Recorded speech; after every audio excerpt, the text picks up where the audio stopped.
Hari Om Tat Sat. Welcome to Gyan Bhakti. We focus exclusively on spirituality, Vedanta, and Sanatana Dharma. Please subscribe our channel for mystical meanings of the scriptures and daily satsang. Our humble prostrations to all pervading Brahman or God, our worshipful Guruji, Swami Jyotirmayananda Ji Maharaj, all sages and scriptures, and to the divinity in each of you. We are currently exploring the scripture Mysticism of Mahabharata. Commentaries by Sri Swami Jyotirmayananda Ji and narrated by myself, Swami Nikhilananda. In today's episode, we will study about the war is inevitable between the Kauravas and the Pandavas.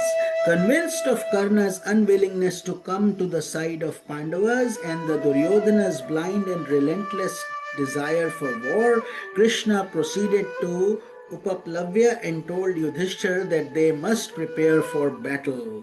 Thus instructed, the Pandavas chose their generals and marched towards Kurukshetra to meet their cousins in a fight to the finish.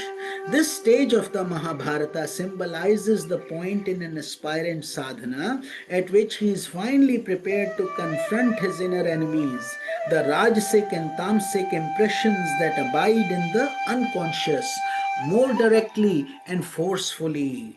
After separating himself from the values of the masses, following a course of discipline and austerity, and bringing about an utter effacement of the ego, the aspirant is ready to proceed more intensely towards the ultimate victory of self-realization.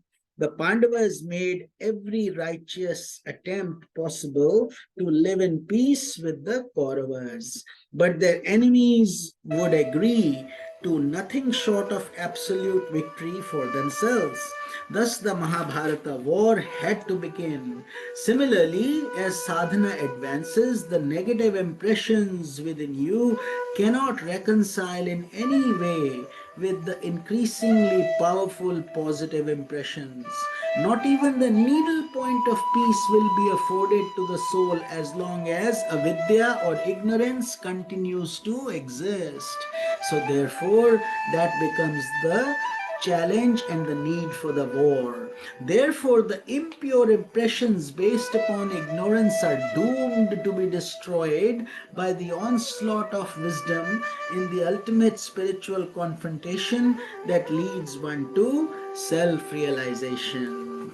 So with this, we conclude the Udyog Parva or the effort Parva, and now we are entering into Bhishma Parva, the glory of Bhishma. In Kurukshetra, a battlefield situated close to the area presently known as Delhi, the Pandavas and Kauravas gathered their vast armies. With Bhishma as general of the Kauravas and Drishtadyumna as general of the Pandavas, the two armies faced each other like two oceans about to surge at the time of the great deluge. Then, as the mighty warriors on both sides began to blow their conches, filled with air with an awesome invitation to battle, Arjuna asked Krishna to drive the chariot closer to the Kaurava army so that he could view his opponents more clearly.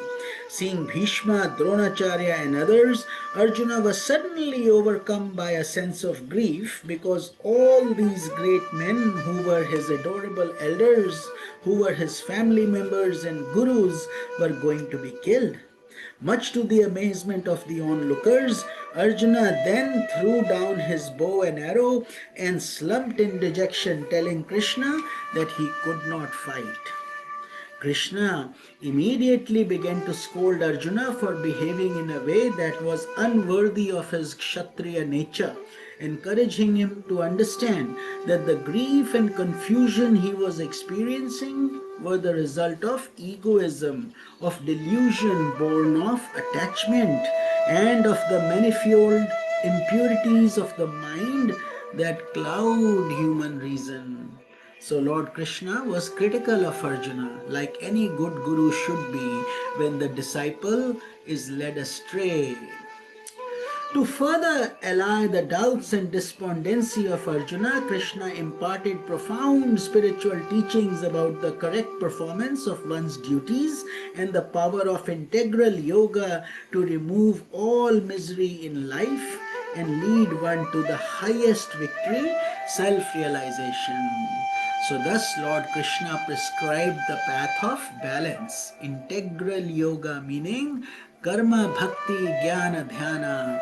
Karma, action; bhakti, devotion; dhyana, meditation; and jnana, wisdom. All these four are needed.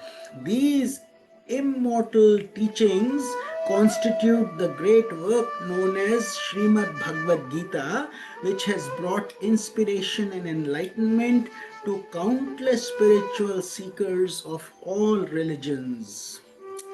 And Bhishma Parva is where the Bhagavad Gita, entire Bhagavad Gita of 18 chapters, is included in the Mahabharata. Indeed, a beautiful scripture. By the time Krishna concluded his glorious teachings, Arjuna had recovered his Kshatriya valor. With a clear and joyous mind, he put on his armor, lifted his bow and arrow, and prepared for battle. So, a good guru prepares you for the war. You still have to fight it. We still have to fight it. It's our war. But once our doubts are clear, we can have a firm resolve. So, with this, we conclude today's satsang and we will continue this section in tomorrow's satsang. This is Swami Nikhilanand. Hari Om Tat Sat.